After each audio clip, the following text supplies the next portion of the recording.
Hi everyone, welcome to my channel, and today we're going to take a look at another horrible case with you. How do you spend your weekends?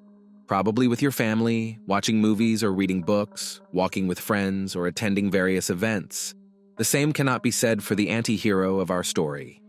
A young man ordered pizza and groceries to his home, stocking up on sweets. But he decided to spend his weekend in a rather unconventional way, disposing of evidence of a crime. There was not a hint of remorse in him. The convict finally carried out his monstrous plan and enjoyed the process. The events that occurred early Sunday morning, February 6, 2022, in the city of Aalborg, Denmark, resemble a horror movie plot. Unfortunately, reality is scarier. There are no staged scenes or special effects, and the victim's suffering is not faked.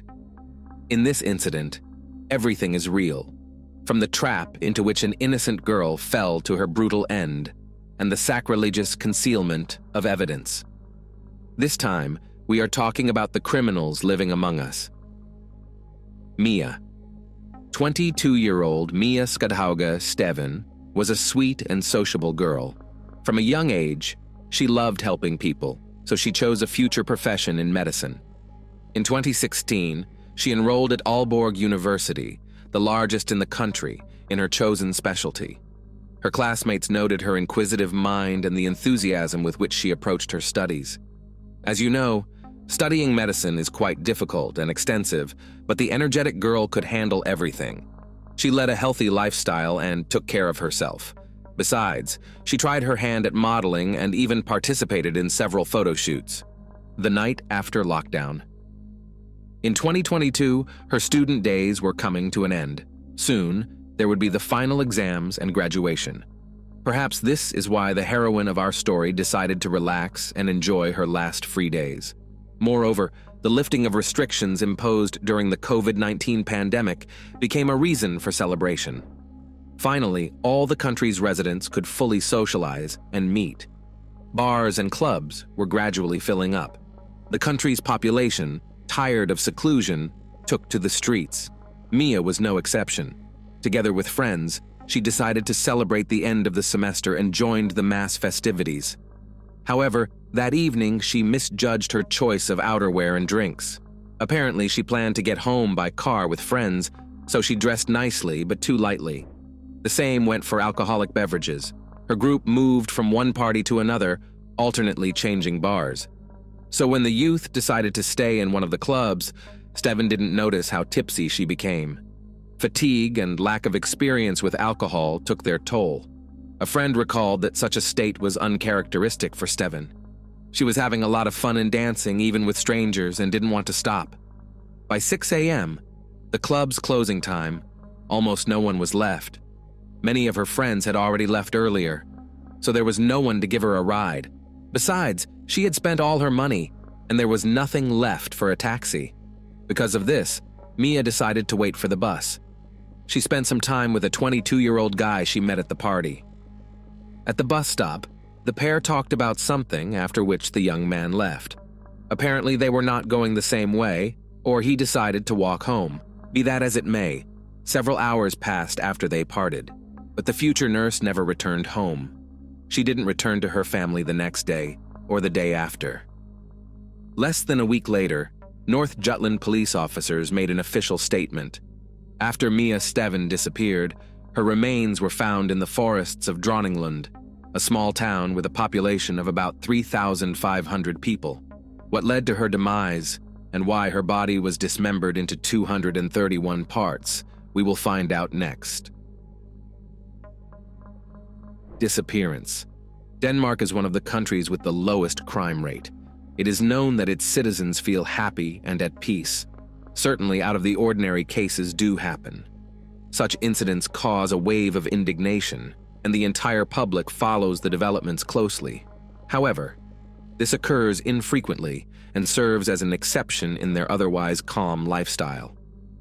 That's why the Steven family didn't immediately rush to the authorities after their daughter's disappearance. She didn't return at the scheduled time, but everyone understood there might be an explanation. It was the first night after isolation, and the girl had probably stayed out late. Nevertheless, It's not to say her parents weren't worried. They simply believed that Mia would show up soon. But when that didn't happen, they called her boyfriend. He replied that he hadn't been able to reach her since the previous night, as her cell phone was off. When all of Mia's friends and acquaintances were finally called, and none had seen her since the club, the family's patience ran out. This behavior was unlike her. If she was ever late, she would always notify them. Ultimately, the Stephen couple turned to the authorities for help. Fortunately, the police responded immediately and began the investigation. Search. In the meantime, the girl's family continued their search. Her father drove around, carefully inspecting the surrounding area. Her mother and sister reached out to their social media audience, asking for any information about the missing girl's whereabouts. Her photo was circulated widely. The entire community rallied around their plight. Detectives began their work by gathering as much information as possible about the events of the previous night and early morning. They sought assistance from local residents living near where the girl supposedly disappeared. The police asked for CCTV footage, as well as photos and videos from the party. About 400 calls came in from concerned citizens willing to share any materials they had. Consequently, the authorities obtained more than 1,000 files. It goes without saying how challenging the task ahead of the specialists was. It took several days to solve it. Mia's friends couldn't forgive themselves for leaving her alone, fearing she might have frozen. However, she was nowhere to be found on the city streets. The initial videos provided no substantial results, but they confirmed her friends' statements. Mia indeed left the club around 6 a.m. and headed toward the bus stop. There, she was joined by an acquaintance she met earlier. They chatted for a bit, and he left, leaving the girl to wait for transport. The police managed to find and interview this guy. He detailed his acquaintance with the girl and explained his route after the club. His alibi was confirmed, and after a brief conversation, he was no longer a suspect. While some officers continued to analyze data from various sources, others interviewed everyone Mia had contact with that night. However, their testimonies did not advance the case. Next, the investigation focused on studying the missing girl's personality and lifestyle. It was revealed that she dreamed of a career in healthcare, was diligently studying, and was simply a good person. She had not been known to abuse alcohol, use prohibited substances, or suffer from any mental health issues. However, that evening, many noted her unusual behavior. She drank much more than usual and behaved somewhat excessively freely at times. Could such behavior have backfired on her? There was no other explanation for her disappearance. Everyone around Mia stated that she had no enemies or ill-wishers. A random stranger from the party might have misinterpreted her actions and thought she was an easy target. Suspects. When more than 3 days had passed since the disappearance, investigators did not expect a favorable outcome. By this time, no one had reported her whereabouts or demanded a ransom. This could only mean one thing: the girl was no longer alive. In any case, the chances of finding her alive were rapidly dwindling. Her relatives continued to hope for the opposite, while detectives sought to speed up the investigation. Finally, on February 9th, 2022, the first suspects emerged. Investigators didn't stumble upon two young men, childhood friends, by accident. In the past, the guys had been noticed by law enforcement and were under suspicion multiple times. However, the next day, one of them was released, while the other remained behind bars. The reason was that there was no substantial evidence against the first man, and he also had a confirmed alibi.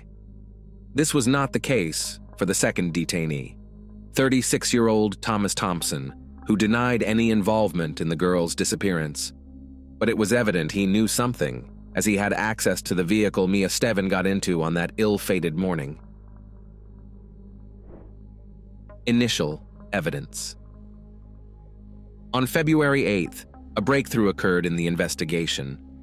Thanks to eyewitness accounts, specialists mapped out Mia's presumed route from the bar to the bus stop.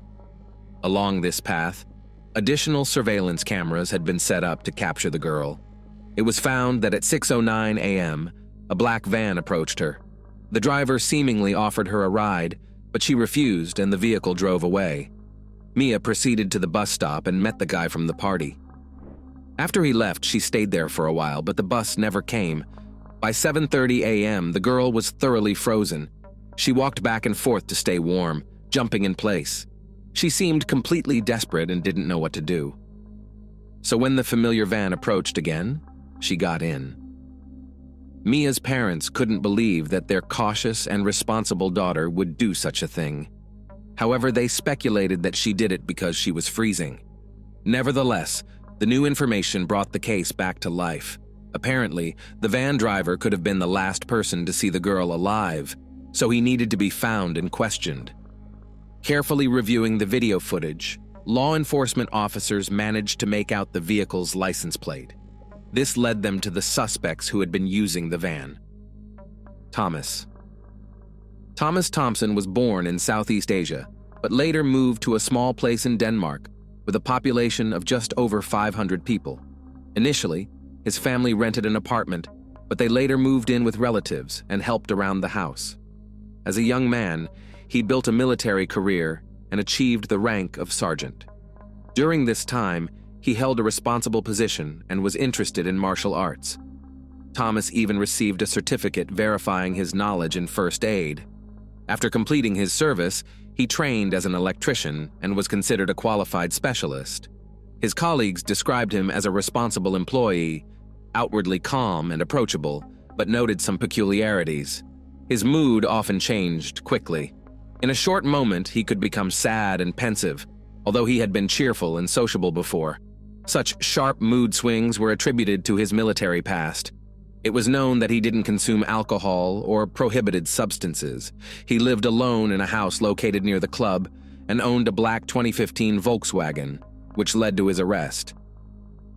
It turned out that the vehicle in question belonged to Thompson, and he didn't have a confirmed alibi. Investigators suspected that he was the one who gave the girl a ride, after which she disappeared. But confirming this theory required more information and time. Burial. The confiscated van was thoroughly examined. Some experts focused on analyzing the material samples, while others began studying the GPS data. Interesting information emerged. Approximately 4 hours before Thomas met Mia, he attempted to disable the tracking system. However, it malfunctioned and reactivated after some time. Later, detectives managed to restore the exact route taken by the suspect's vehicle. It started from his home, made several loops, stopped near the girl, then continued on. Eventually, it picked up Mia and headed out of Aalborg. Thomas drove through several towns and turned into a wooded area where he spent some time, only to reappear a couple of days later. This part of the route undoubtedly raised the most questions. The suspicious coordinates were investigated. Specially trained dogs participated in the search operation. The animals soon found a hair tie, torn clothes and underwear, and other women's items, all at some distance from each other. Notably, their arrangement resembled a straight line, suggesting someone had chased the woman. She fell, was attacked, and fought back. The owner's frequent stops indicated he could have pursued a girl who occasionally escaped the vehicle. Meanwhile, the dogs followed the trail and led the forensics team deeper into the forest. Among the vegetation were patches of freshly dug earth. Thus, under a thin layer of soil in several places, 231 fragments of a human body were found. Autopsy. It didn't take long to identify the discovery. The remains belonged to the missing Mia Steven, but their condition complicated determining the cause of death. Most specialists lean towards asphyxiation, with the possibility of exploitation, even posthumously. Over time, more was uncovered. The unfortunate girl's body had been assembled like a puzzle, with some parts missing. Here's how Hans Petter Haugen, a seasoned pathologist, described it. This was a challenging task for forensic experts. None of us are accustomed to handling such cases. An electric saw was used to dismember the victim. The suspect tried to dissolve the body parts in drain cleaner and covered them with caustic soda. When he realized it wasn't working, he buried them in different places. Imagine how brutally the heroine's body was dismembered to prompt such an assessment from someone who had performed over 12,000 autopsies. Beginning of interrogations. During the initial interrogations, Thomas remained composed. He pretended not to understand why he was detained, but didn't resist fiercely. When asked why he had disabled the tracking system, he offered an absurd explanation. He claimed he had angered a police officer who later pursued him at every opportunity. However, it turned out this wasn't Thomas's first fabrication. The investigation revealed that the attempt to disable the device occurred at 2:14 a.m. Due to a malfunction, the machine registered every 15 seconds, and it was reactivated at 9:23 a.m. Most likely the girl was no longer alive by then, and the suspect took her to his home for dismemberment. On February 10th, a press conference was held with public representatives. Detectives discussed the investigation's progress and shared available information. They announced that the missing girl was deceased and that the suspect was in custody. Authorities promised to uncover the truth and keep city residents informed. They were earnest in their commitment, especially after the terrible truth about the potential criminal came to light. Apparently, a maniac was operating in the city. It turned out that Thompson had far more serious offenses than law enforcement had previously thought. His psychological issues had been evident for some time. In 2019, he was caught peeping on a female student. Similar incidents occurred in 2015 to 2016, when he was caught looking into the windows of young women and engaging in inappropriate behavior. One of the women reported the incident to her parents, who called the police. During the investigation, a profile was created based on descriptions that closely resembled Thomas's appearance. However, he was not apprehended. Moreover, investigators had every reason to believe that this was not an isolated incident. 12 years ago, an even more terrifying event took place. A woman contacted the police reporting an attempted assault. She claimed she woke up in the middle of the night to someone touching her. When she opened her eyes, she saw a stranger next to her but couldn't make out his face. Her awakening prompted the assailant to become more aggressive. He attacked the woman and began undressing her, but she started to resist and call for help. Fortunately, she wasn't alone. Two friends she shared the apartment with rushed to her aid. The stranger headed for the open window and escaped, likely entering the same way. Police were called to the scene, but they were unable to catch the suspect. Due to a lack of evidence and the statute of limitations, it was impossible to bring the suspect to justice. However, there were strong reasons to suspect his involvement. Meanwhile, the affected women could be included in the case as witnesses whose testimonies contributed to the suspect's profile. When investigators spoke with Thompson's former girlfriends, other disturbing scenes from his life surfaced. It turned out that in relationships, he quickly went from being a sweet guy to a manipulator and aggressor. One woman admitted that after breaking up with him, she found the brake lines in her car cut. She immediately suspected her ex-boyfriend, with whom the breakup had been difficult. Fortunately, she wasn't harmed, but proving his involvement was impossible. Another woman recounted even more horrifying details. Thomas had sadistic tendencies in intimate situations. He would tie her naked to a radiator and take advantage of her. A third woman told investigators about strange files she accidentally found on his computer. It was a list of women with dates of their menstrual cycles. How he obtained this information was unclear, but it painted terrifying pictures in the imagination. It's worth noting that Thomas easily started romances. He had an attractive appearance and was popular with women. Changing stories. During the search of Thompson's home, forensic experts discovered bloodstains. After comparative analysis, it was established that the traces belonged to the victim, confirming that after the brutal crime, the suspect brought the girl to his place. Furthermore, genetic testing of materials from his car matched Mia's samples completely. There was no doubt about the man's involvement. However, everyone wanted to hear his account of the events. After undeniable evidence was obtained, the suspect began to speak.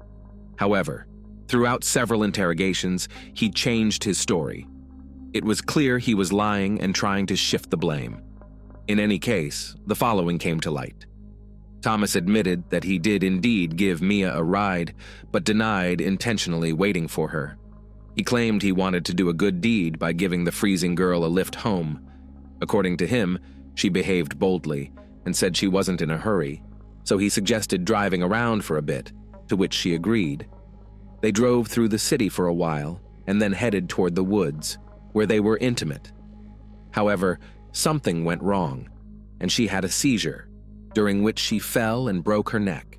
However, in another statement, he changed his story, claiming that she accidentally suffocated due to the strap of her bag pressing on her neck, which Thompson also attributed to an accident. He also said that Mia eventually got out of the car and ran away, but she tripped and fell, sustaining a dangerous injury. Regardless, the girl was on the verge of death, and instead of providing first aid, which he was trained in, he let her die. He then took her home and disposed of the body in a callous manner. The suspect insisted he didn't want to call emergency services because he feared they wouldn't believe him and would accuse him of the crime. So he devised an elaborate plan. Initially, he tried to dissolve her body, which lay in a chemical solution for about a day, but the result didn't satisfy him. He then dismembered the remaining parts and buried them in the woods, scattering the smallest pieces around. He also mentioned attempting to dispose of his stained clothes by burning them and pointed to the site of the fire.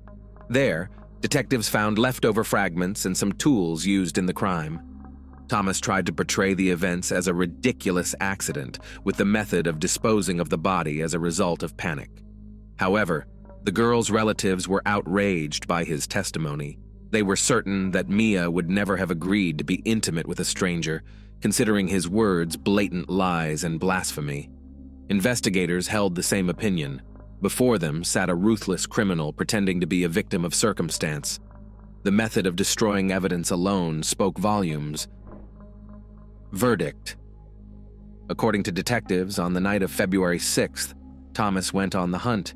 He finally found a suitable victim, waiting for her to be completely frozen and let her guard down. The suspect offered her a ride home, but once she got into his van, he began to threaten her, likely using a weapon.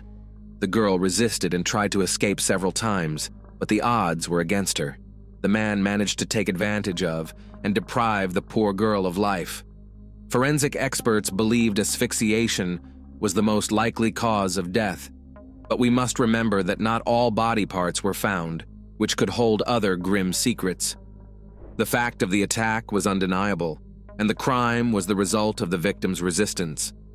The assault was indirectly confirmed, but proving it was difficult, given the state of the body.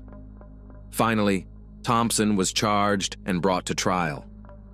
During the hearing, former colleagues of Thomas testified for the prosecution, stating they had long suspected him of sadistic tendencies, citing videos shown during his service that evoked disgust and a thirst for revenge. However, the defendant's face showed different emotions. Scenes of egregious cruelty, where people were deprived of life and women were exploited, clearly delighted him. Regarding the defendant's mental state, psychiatrists provided their conclusion. They found him sane but described him as having narcissistic and antisocial personality traits. In other words, a sociopath incapable of compassion. In court, Thomas also denied being guilty of exploiting and depriving the girl of life, but he decided to take responsibility for the dismemberment. In June 2023, the 38-year-old man was found guilty of depriving Mia Stavin of life and indecent conduct with her body under aggravating circumstances. The court sentenced him to indefinite detention with the possibility of parole after 10 years, considering his behavior dangerous to society. However, in practice, such criminals tend to be released after 10 years. Remarkably, Thomas Thompson was acquitted of the exploitation charges due to a lack of evidence. Do you think the criminal received a just punishment? Can girls and women in Denmark continue to feel safe after this? Thanks for watching, guys. Subscribe to my channel. There are many shocking stories ahead of you.